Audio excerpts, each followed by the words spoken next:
Alright boys, so I just finished a group coaching call, and this is a question I get asked very, very often, and I just answered it on the group coaching call. However, I wanted to make a whole YouTube video going into a bit more detail and answering it for you guys as well, because I constantly get the question. It's along the lines of, okay, hey Marcus, what is the main kind of thing that helped you go from around 20,000-30,000 a month with your agency to 100,000, if not more? And there are definitely a couple of things that have helped us in order to actually achieve these results, and there's two kind of main categories, right? It's either practical, like physical things that we actually done and implemented and built out that helped us scale to that next level, or these are practical skills and things that I had to actually improve on personally or as a team, and then that's what helped us actually develop the agency to multiple six figures. So in this video, I'm going to be mainly talking about the skills that actually helped us, because those are very, very important. So the practical is fantastic. The practical I can perhaps make another video about, but we have an online program that teaches you exactly how to do the practicals and what is it, the exact systems, methods that we use, etc. However, the skills is the more important one, because without those, even if you do the practical stuff and you build out systems, etc., if you don't have these three main skills that I'm about to go over in this YouTube video, it's just pointless. It's not going to work. So let's go into it. As always, without any further ado, if you don't mind, just leave a like on the video either now or at the end of the video if you got some value. It always helps the algorithm boost the video, which then makes me want to make more of these. So I really appreciate it. Thank you very much. Also subscribe if you haven't. I think like 75% of you guys, 72% are not subscribed that watch these videos. But anyway, let's get into the video. So there are three main skills that I narrowed it down to that really helped me and my business partner just absolutely double, if not triple, our income with OFM. The first one is team management, right? So this is a big one. The third one, for me personally, I'd say is the most important one. So stick around to the end of the video to hear the third skill. In terms of team management, super fucking important. So there's lots of things to mention about here. One, yes, I mean physically your staff members, right? These are your team members, but then also your clients, the clients that you're working with, because in OFM, the way I look at it is you're a team. Technically, they're obviously your client that you're working with, but you're still a team, because for most of the clients you're going to be working with, you're normally on a 50-50 split.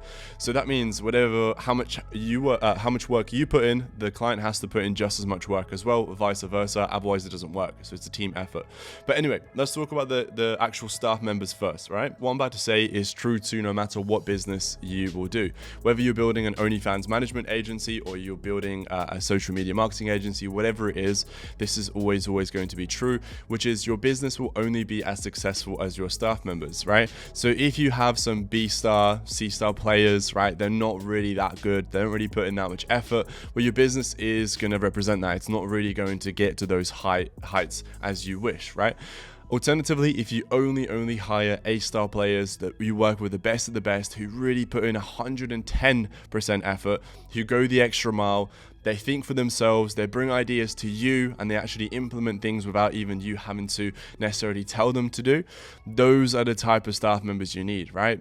So think about it, even for yourself. Like, when you're building your business, or if you're going to build a business, you wouldn't normally kind of sit there and just wait for somebody to tell you to do something, right? You would take things into your own matter and try and just build the business to a better level, right? You can try to implement things, try things, etc. The idea is you want to try and find staff members who have the same enthusiasm and charisma to actually do the same things as yourself. Now listen, it's going to be fairly difficult. Like, this is pretty much the most difficult part of any business, is hiring the right staff members, because you need to have a good balance between somebody who's like what I just said, so somebody who takes things into their own matter, does things themselves and tries to actually build the business up, but then also somebody who doesn't want to be an entrepreneur. So there's a fine line, right? Because somebody who wants to put things into their own matter, take things into their own hands and try and scale the company, typically will probably have the entrepreneurial traits, so they'll want to build their own company eventually at some point anyway, right? So that's the first thing. Second thing, and this is something that one of my mentors taught me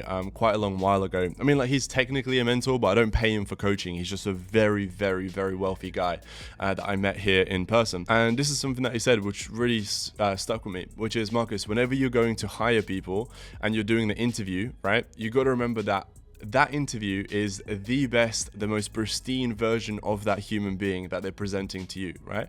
Because think about it, that person is obviously wanting to get the job. They want to get hired, they want to work with you, they want to work for the company, and they just want to make money, right? So they will tell you and they will show you the best version of themselves.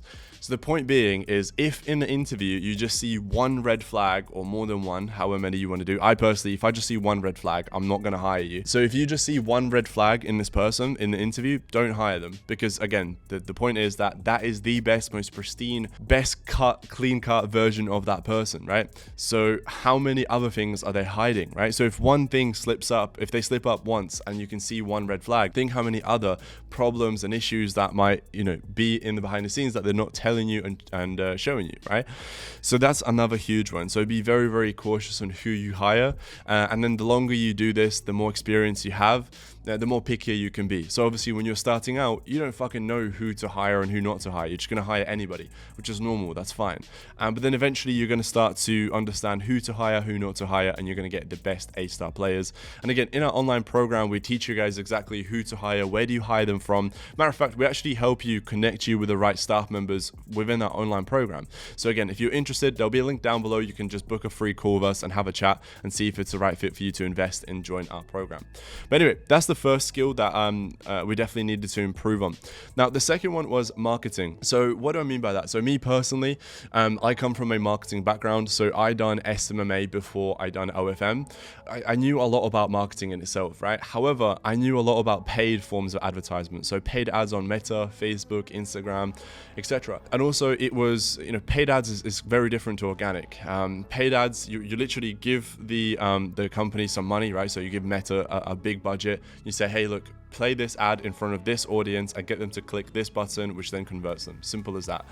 With organic, it's completely different, right? Because you're not paying for anything technically, and you have to go out of your way to try and get in front of the right audience, and then try and get them to click something, and then try and get them to convert as well. It's a completely different ball game, and I had to improve on that in a different way. It's good I had the basics, but there was definitely a lot I needed to improve on.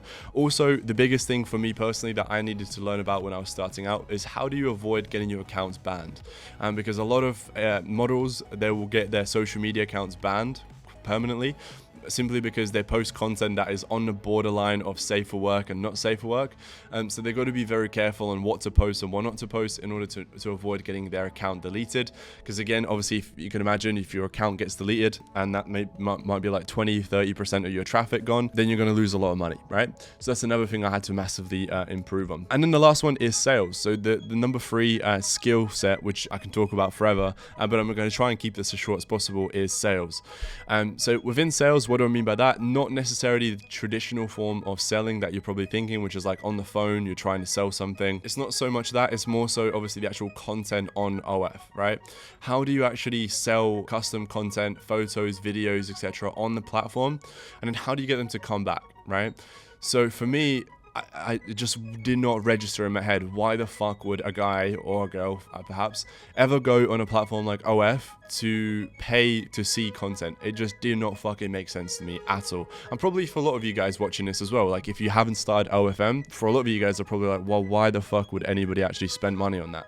And there's a lot to it. It's not just because at least for me in my head I was thinking, well, if you just go on Hub, you can see it for free. Why would you pay for it? But there is a lot more to it, with OF mainly it's the idea that the person is getting a sense of a connection with this influencer, and it's a bit more intimate essentially, right? Rather than just watching a video somewhere else online for free. But anyway, this video is not about why people pay on OF. So in terms of sales, what did I need to learn about was more the psychology, what goes through somebody's head to actually click on OF, to pay for a subscription, and then to pay for a custom photo or a video.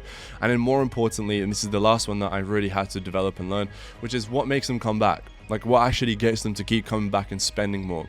Because the key with OnlyFans is not to just get a fan in, try and make as much money as possible and then fuck them off, right? The idea is to get somebody in and build a long-lasting relationship online for them to keep coming back and spending more money. That's the easiest way to actually get to 5 and then 6 figures a month. That's the key, boys. Those are the 3 main skills that I had to develop. Let me know which one out of the 3 you personally think you need to develop the most. Let me know in the comments down below, and I can make a video which goes into a lot more detail in the actual skill in itself. Thank you very much for watching. Leave a like on the video like I mentioned, and if you haven't already, please subscribe, and I'll see you on the next YouTube video. Peace.